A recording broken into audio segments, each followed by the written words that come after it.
Snow whipped through the narrow streets of Philadelphia as a man in a tailored coat slammed his brakes beside a flicker of movement in the alley.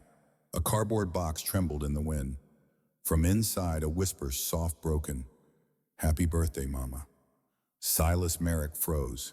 He stepped closer, his breath sharp, the snow biting his face. A pair of small eyes looked up at him, wide-eyed and unafraid. She couldn't be more than 6. Her lips were blue. Her hands clutched a paper card like treasure. And in that instant, the millionaire's world stopped, because nothing he owned could buy what she still believed in. If you want to know what happens next, stay with me until the end of the video. And if you still believe deep in your heart that God is always watching over you, silently arranging everything, then, right now, leave a comment saying amen below this video. Because who knows, at the very moment you write those words, a blessing may quietly enter your life. Dusk drifted over Philadelphia like a gray tide, soft and cold. Streetlights blinked to life one by one, their glow stretching across wet pavement and piles of half-melted snow. The wind that came off the Delaware River carried a smell of salt and metal, whispering through the narrow streets of Kensington. Silas Merrick had no real reason to be there. He told himself he was driving to clear his mind, but in truth, he'd been running from the silence of his house. Success had given him money and headlines, but not warmth. That evening, his own reflection in the windshield looked like a stranger's face. He turned down a side street lined with shuttered shops. The light was fading fast now, that quiet hour between day and night when the world seems unsure what it wants to be. And that's when he saw it, a cardboard box tucked against a brick wall, trembling with every gust of wind. For a moment, he thought it was empty. Then something inside moved. He parked his truck and stepped out. The cold bit at his skin as he crossed the slushy alley. Snowflakes settled in his hair, melting before they could stay. He crouched beside the box and lifted the torn flap. Inside, a little girl sat with her knees pulled to her chest. Her coat was thin, the color of dust, her small hands red from the cold. A paper birthday card lay open in her lap, and she was whispering to it. "Happy birthday, Mama," she said, her breath making a cloud of white. "I hope you can see the candles." Silas froze. For a moment, the street went utterly still. Only the hum of a street lamp and the faint sound of his heartbeat. Then she noticed him, eyes wide but not startled, as if she'd seen worse faces than his. "It's okay, mister," she said softly. "My box keeps me warm." The words hurt more than they should have. He cleared his throat, kneeling a little closer. "You'll need more than that tonight," he said. "The snow's winning." She blinked, not sure if she should trust him. "You're not with those people, right? The ones who take you away." "No," he said gently. "Just a man trying to help." He took off his wool coat, heavy and warm, and draped it around her shoulders. The fabric nearly swallowed her whole. For a second, she stiffened. Then she let herself sink into it, as if the warmth had surprised her. "What's your name?" he asked. "June," she said after a pause. "Mama called me June." "That's a good name," Silas said. "I'm Silas." She nodded, once serious. "You look sad," she said suddenly. He almost laughed. "Maybe I am." June tilted her head. "You lost somebody, too." Silas hesitated, then nodded. "A long time ago." The wind shifted, bringing with it the faint echo of traffic from the main road. He fetched a small paper bag from his truck, and came back. Inside was a slice of chocolate cake he hadn't touched after a meeting. He peeled the lid away and handed it to her. "Here," he said. "It's not much, but it's sweet." She looked at it like it was a treasure. Then carefully she broke it in half and set one piece beside the card. "For Mama," she whispered. Something inside Silas cracked open, quiet but deep. He sat down beside the box, his knees soaking through. For the first time in years, he didn't care about the cold. They sat there in silence, two souls that didn't quite fit anywhere, watching the snow gather along the curb. After a while, he said, "June, there's a shelter a few blocks away. Warm beds, hot food. What do you say we go?" Her fingers tightened around the card. "They don't let you leave once you go in, Mama told me." He nodded slowly. "Then I'll stay outside, right by the door. So you can see I don't go anywhere." June studied him for a long time, as if she were searching for a lie. But there wasn't one. Finally, she whispered, "Okay." Silas held out his hand, and after a moment's hesitation, she took it. Her small fingers were ice cold in his. As they stepped out from the alley, the last of the daylight faded from the sky. Snow swirled under the amber streetlights, soft as ash. To anyone passing by, they were just a man and a child walking through the dusk. But to Silas Merrick, it felt like something far greater, a second chance he didn't know he was looking for until that very moment. Snow whispered across the street as they walked. Silas kept his pace slow so June's tiny steps could match his. The city lights shimmered through the curtain of Flurry's halos of gold around every lamp. His coat hung heavy on her, the sleeves trailing past her hands. Yet somehow she looked safer wrapped inside it. They passed a row of boarded windows, a diner still open at the corner, the kind of place that smelled like old coffee and fried onions. Warm light spilled through the glass. June's eyes followed it, the way a bird might follow the sun. "You hungry?" Silas asked. She nodded, shy but honest. Inside the diner hummed softly with the sound of a radio and the clink of dishes. Only two truckers sat at the counter, talking low.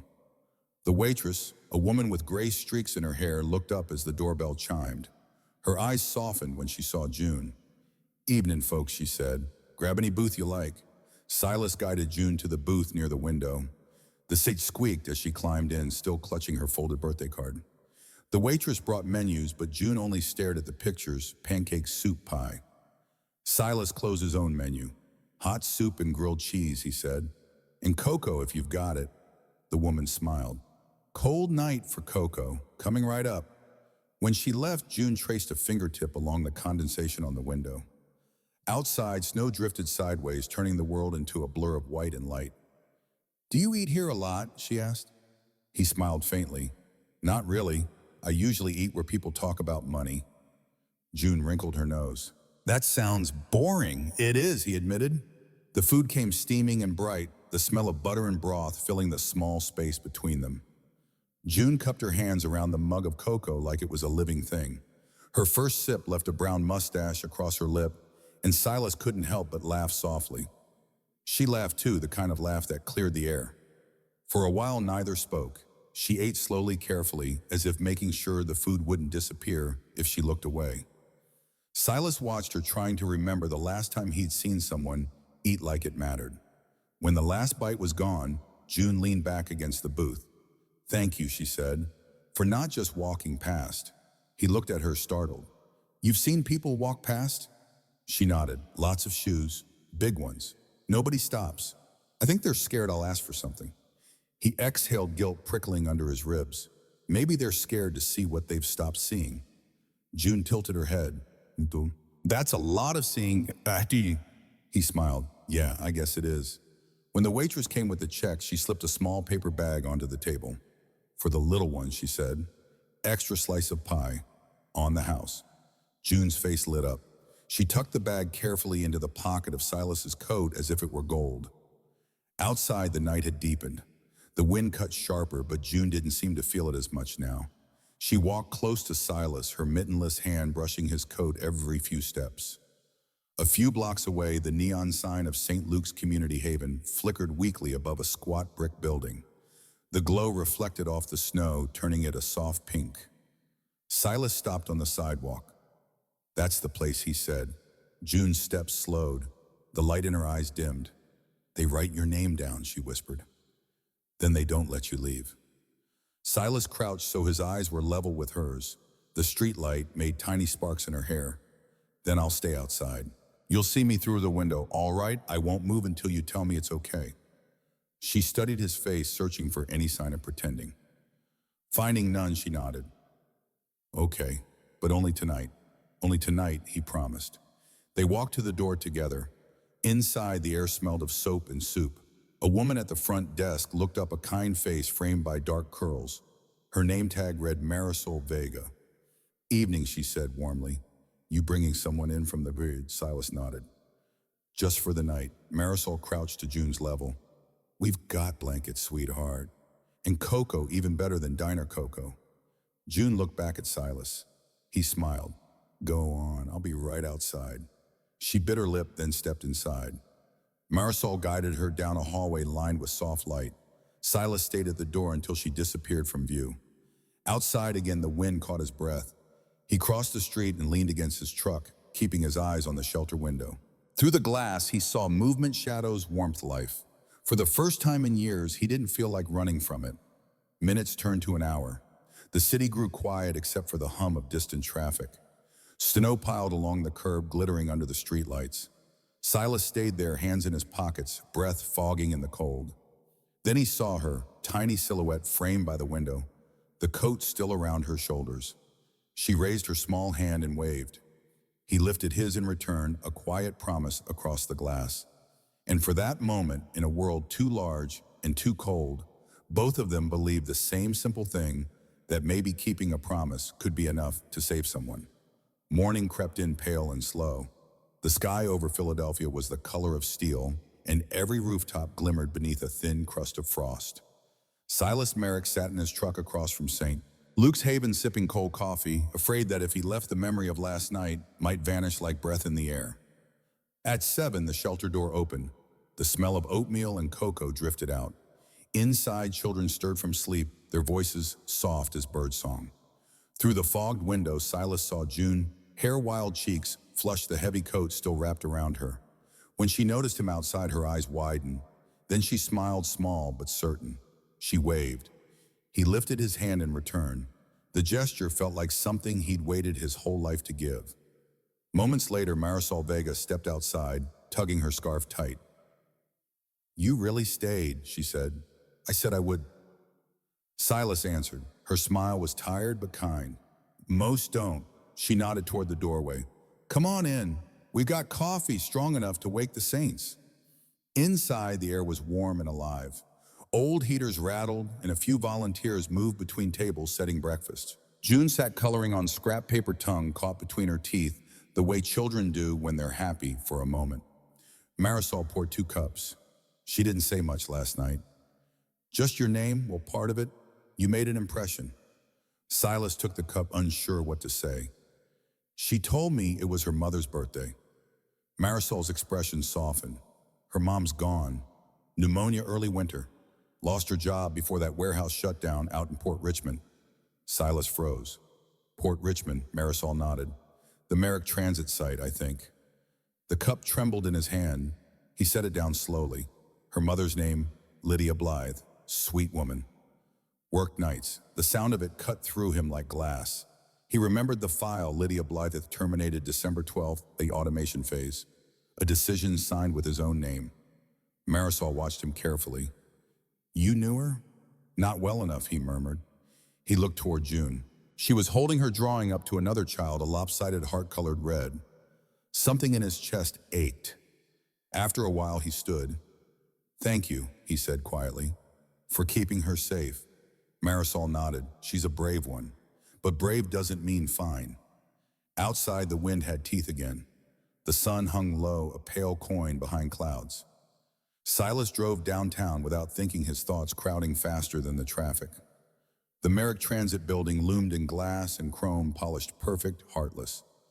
He walked through the lobby, ignoring the startled greetings of staff. In his office, the skyline stretched glittering and cold beyond the window. He opened his laptop and typed Lydia Blythe. There it was, termination December 12th. Reason automation restructuring. Attached was a hospital note dated 2 weeks later. He stared at the screen until the words blurred. He remembered that meeting, the board's laughter, the clink of glasses, Holt's hand on his shoulder saying, "You saved us millions, Silas." He shut the laptop, the echo of that sentence burning in his head. That afternoon, he couldn't stand the office air anymore. He drove back to Kensington to the corner cafe where he'd seen the yellow light the night before. The sign above the door read Edith's Place, paint faded but proud. Inside, the smell of coffee and cinnamon filled the narrow room. Edith Crane stood behind the counter wiping cups. "Morning, stranger," she said. "You look like the night ran you over." He smiled faintly. "Maybe it did. Coffee, please." When she poured, she added, "You looking for that little girl, June? She's been sweeping the steps with Marisol this morning." "Sweet kid. Talks about her mama like she's still close by." Silas nodded, throat tight. Her mother worked at the Maple warehouse. "That's right," Edith said. "Tough woman. Got sick after they closed the place."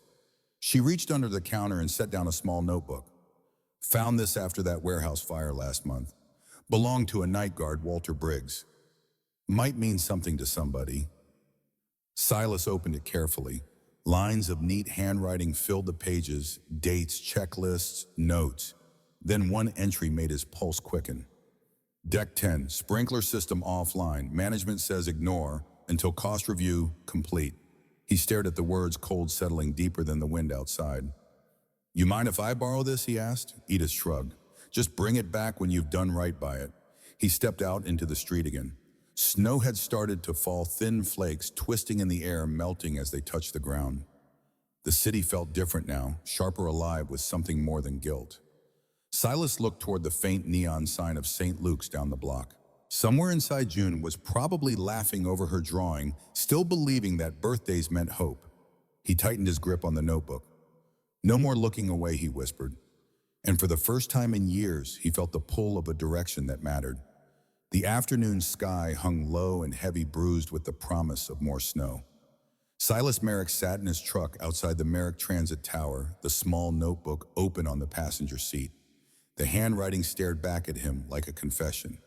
Sprinkler system offline. Ignore until cost review complete.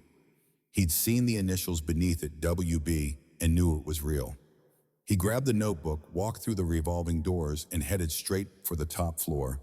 No appointment, no hesitation. The receptionist started to speak, but one look at his face made her fall silent. Victor Holt's office was all glass and ambition. The older man stood by the window, watching snow sweep across the city. Silas, he said smoothly, I was about to call you. We need to finalize the Nevada rollout. Silas dropped the notebook onto the desk. We need to finalize the truth first. Holt frowned. What is this evidence, Silas said. From the Maple warehouse, the one that burned last month, the one where Lydia Blythe used to work. Holt's expression didn't change. I see. And what does an old guard's scribble have to do with us? It shows we ignored safety systems to save money, Silas said.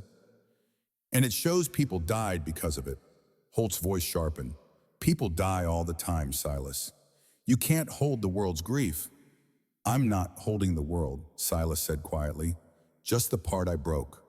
For a moment, the room went silent, except for the wind pressing against the glass. Holt turned his smile thin. Be careful, son. Sentiment makes men sloppy. You start confessing to the press, and this company will eat you alive. You'll lose everything. Silas met his gaze. Then maybe it's time I did. Holt's eyes hardened. You're tired. Take a week. Go somewhere warm. You'll think clearer. But Silas was already walking toward the door. No, Victor. I'm done thinking. I'm going to do something. He left the office to the sound of Holt's voice calling after him, soft, almost pitying. Don't make enemies of men who built you, Silas. By nightfall, the city had changed again. Snow swirled under the streetlights like ash in slow motion. Silas drove without a plan, just a direction back toward Kensington.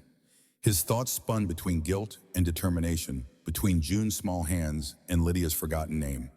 He pulled over near St. Luke's, intending only to check the window. But the sky above the distant warehouse district wasn't gray anymore. It was orange. A column of fire rose against the horizon. His heart slammed once, then again. He turned the truck toward the glow. When he reached Maple Street, the world had become chaos. Fire trucks lined the block, hoses snaking through dirty snow. The heat rolled through the cold air, bending light. The Maple warehouse, his warehouse, was an inferno. Anyone inside, he shouted to the nearest firefighter. The man's face was streaked with soot. Locals say some kids shelter here. We're not sure yet. Kids, Silas's chest locked. Then through the smoke, he heard it high desperate. Mr. Silas June. She stood on the far side of the barricade coat, half-buttoned eyes wide with terror. The others? They're still in there. Before he could stop her, she slipped under the tape. June. He ran after her, heat slamming into his face. Inside the loading bay, flames licked the ceiling, turning air to liquid fire. She pointed toward a corner behind fallen crates. Two children crouched there, coughing, trapped by debris. Silas lunged forward, dragging the crates aside, smoke clawing at his throat. He grabbed one child under each arm. Go, he shouted. June held the door open, face streaked with soot. Together, they stumbled through the maze of smoke and steel. Behind them, the roof groaned a deep, cracking roar. "Run, June!" They burst through a side door just as the wall collapsed inward, throwing sparks into the night. Firefighters rushed toward them, wrapping the children in blankets. Silas dropped to his knees, coughing hard, the cold air burning his lungs. June knelt beside him, trembling. "You came," she whispered. He looked at her, small, brave, covered in ash, and managed a smile. "You did too." The warehouse roared like a living thing, flames devouring the Merrick sign that hung over the entrance. The letters fell one by one, glowing, then gone. A firefighter crouched beside him. "You pulled those kids out." Silas nodded weakly. "You're lucky to be breathing," the man said. "Another minute, and that roof would have buried you." Silas barely heard him. His eyes were fixed on the fire, the glow reflected in June's gray eyes. Everything he'd built was burning, and somehow it felt right. A figure appeared through the smoke, Captain Ron Calloway. "We found accelerant near the back wall," he said grimly. "Industrial stuff. This wasn't random." Silas's stomach turned cold. Arson Calloway nodded. "Looks that way. Someone wanted it gone fast." Silas looked back toward the inferno, realization dawning like a cruel sunrise. Victor Holt. The timing, the silence, the warning. It all fit. He turned to June, who was still clutching his coat sleeve. "It's over," he whispered. "All of it." But she shook her head. "No, we're still here." And in that moment, kneeling in the snow while his empire turned to ash behind him, Silas understood she was right. The fire had taken everything except the one thing he'd never truly owned: his soul. Morning came gray and hollow. Smoke still curled from the ruins of the Maple warehouse, a black scar against the pale sky. Silas Merrick stood behind the barricade, wrapped in a foil blanket, the metallic rustle loud in the cold. Around him, firefighters moved through ash like weary ghosts. Reporters were already gathering at the far end of the street, cameras flashing against what was left of his empire. Captain Calloway approached, soot on his helmet, his voice low. "We confirmed it, Mr. Merrick. Industrial accelerant. Whoever set this wanted a clean burn. Fast, no trace." Silas nodded, the words heavy but unsurprising. "And the kid's alive," Calloway said. "Because of you." Then softer. "But you might want to talk to the detectives. Ownership records still list the property under your name. You'll get questions." Silas looked at the melted letters on the ground, the M still faintly visible through the soot. "I'm ready for questions," he said, maybe for the first time. By noon, the story had reached every local station. Warehouse blaze at Merrick Transit property. Possible arson, children rescued. His phone buzzed nonstop, lawyers, investors, board members, but he didn't answer. He couldn't face that world yet. Instead, he drove to the shelter. St. Luke's stood quiet beneath a veil of falling snow, its sign flickering faintly. Inside, warmth met him like forgiveness. Marisol saw him first. "You look like the fire followed you home," she said gently. "Maybe it did," Silas replied. "How's June?" "In the playroom," she said. "Won't let the other two kids she saved out of her sight." He followed the sound of laughter down the hall. June was sitting cross-legged on the floor, telling the smaller children a story with her hands. When she noticed him, she ran forward, her face lighting up. "You didn't get burned?" "Not much," he said, kneeling to her level. "How are you holding up?" She shrugged. "I don't like fire, but we made it out." "That means we win, right?" He smiled, but it wavered. "Yeah, June, we win." Then she reached into her pocket and pulled out a small, sooty piece of paper. "It didn't burn," she said proudly. It was her old birthday card, edges singed but words still legible. "Happy birthday, Mama." He took it gently, feeling the fragile paper tremble between his fingers. "You're tougher than fire," he whispered. That night, Silas couldn't sleep. He sat by his window, watching the city lights blur through falling snow. Every reflection showed a man divided between the one he'd been and the one he wanted to become. He thought of Lydia Blythe, of June, of the notebook in his coat pocket. For years he had built things, warehouses, systems, wealth, but never anything that truly lasted. At dawn, he made his choice. By late morning, a press conference had been called at City Hall. Reporters filled the room, their voices buzzing like static. Cameras flashed when Silas stepped up to the podium. He wore no tie, no prepared statement, just a worn coat that still smelled faintly of smoke. He gripped the microphone and began quietly. "I came here today not as a businessman, but as the man responsible for what burned last night. The room fell still. Someone's pen froze mid-scribble. That fire didn't start in the warehouse, he continued. It started in meetings where we called people numbers. It started the day I let profit matter more than people. Lydia Blythe lost her job because of a decision I signed. Her little girl lost her home because of it. And last night, they almost lost their lives. A murmur rippled through the room. A reporter called out, "Are you admitting liability for the fire?" "I'm admitting guilt for everything that led to it," Silas said. "And I have reason to believe the fire was set to erase evidence of those decisions. Files, safety reports, payrolls, everything that proved what we ignored." He set the notebook on the podium, its cover scorched but legible. "This is a guard's logbook from that warehouse. It shows that sprinkler systems were disabled to save costs. Those costs were human. Cameras flashed. Someone shouted another question, but Silas didn't pause. The man who approved those shortcuts, Victor Holt, ran our operations. I have turned over every document linking him to the shutdown and to the maintenance freeze. The truth is ugly, but it's finally out." Gasps, whispers, the clatter of keys. He stood steady, the microphone trembling under his breath. "I spent years trying to build something that would last. Turns out the only thing worth building is trust, so I'm surrendering everything shares assets control. Merrick Transit belongs to the law now. I'll rebuild something else, something human." When he stepped away from the podium, no one spoke for a long moment. Then slowly the sound of shutters filled the silence. Tiny explosions of light capturing a man stepping out of the shadow he'd built. Outside, the snow was still falling. Across the street, a small group stood near the steps. Marisol, the two rescued kids, and June bundled in a scarf too big for her.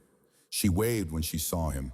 In her mittened hand, she held up a folded drawing, two figures standing beside a box glowing with light. Above them, written in crayon, "The man with the warm coat keeps the fire away." Silas's breath caught. For the first time in years, his smile came without effort. He walked toward them through the falling snow, leaving behind the cameras and the noise. June ran the last few steps and threw her arms around him. He lifted her easily, her laughter breaking through the gray morning like sunlight. The world still smoked behind them, but somewhere ahead, something brighter waited. Not redemption, just a chance to begin again. Winter came back gentler the next year. The air still carried cold, but not the kind that hurt. Snowflakes drifted past the windows of a small, renovated building in South Philadelphia. An old train depot painted bright yellow. A new sign hung above the door, the Harbor Box Foundation. Inside, laughter echoed down the hallways. Children ran between rooms painted in soft colors, their boots leaving wet prints that nobody minded. On one wall hung a mural boxes turning into houses, hearts floating above rooftops. Beneath it, Silas Merrick stood by the window, a mug of coffee cooling in his hands. The world outside shimmered white, but his heart finally felt warm. Clara Vega, Marisol's sister, and now the foundation's director, entered with a stack of papers. "Permits cleared," she said proudly. "City's giving us another lot on 5th Street. We can build 20 more beds." Silas smiled, still looking out at the snow. "You ever think we'd get this far?" Clara chuckled. "You mean you? You're the reason donors lined up after that press conference. You turned a scandal into a second chance." He shook his head. "I didn't build this alone." A burst of laughter came from the next room. June ran in her coat covered with paint. A paper banner rolled under her arm. "Mr. Silas, look." She unfurled the banner proudly. In bold, uneven crayon letters, it read, "Welcome home." "It's for the front gate," she said, "because that's what this place is now, home." Silas crouched to meet her eyes. "You did this all by yourself," June nodded. "You said the box kept me safe. Now we can keep everyone safe." He smiled, the kind that reached the eyes. "You're right. That's exactly what we're doing." They hung the banner together side by side. Outside, a small crowd of volunteers gathered for the shelter's grand opening. There were no reporters, this time no cameras, just people shivering, hopeful. Silas let June cut the red ribbon. The scissors trembled in her small hands until he steadied them with his own. The crowd clapped, and for a brief moment, the sound of applause felt like prayer. That night, after everyone had gone, Silas lingered in the dormitory hall. The soft hum of heaters mixed with the steady rhythm of children's breathing. June slept by the window, her hair glowing faintly in the city light. On the nightstand beside her bed sat two treasures, a folded napkin drawing and a weathered birthday card. Both had survived the fire, both symbols of everything worth saving. Silas stood there quietly, a faint smile on his face. "She's safe now, Lydia," he whispered into the warm air. "You can rest." Outside, snow began to fall again, soft, endless, forgiving. Each flake melted as it touched the roof, carried away by the heat rising from within. He turned off the hallway lights, leaving only a lamp glowing in the window. From the street below, the shelter looked like a golden square in a world of white, a harbor against the cold. Silas paused at the door one last time and looked back at the sleeping children. Sometimes, he murmured, the warmest homes aren't made of walls. They're made of hearts that remember you. He closed the door gently. Above the city, the snow kept falling, slow, bright, and merciful, carrying with it the quiet proof that even the smallest light can outlast the cold. Today's story comes to an end, but its echo still lingers in the heart. What do you think? Give us a score from 1 to 10 and feel free to share a few words in the comments. Every voice here is valued and heard. Before you go, let me ask you gently, are you doing okay today? If your heart feels heavy, let this place be a quiet corner where you can share and find comfort. See you again in the next bedtime story, where love and hope remind us that no matter how dark the night may seem, kindness will always prevail.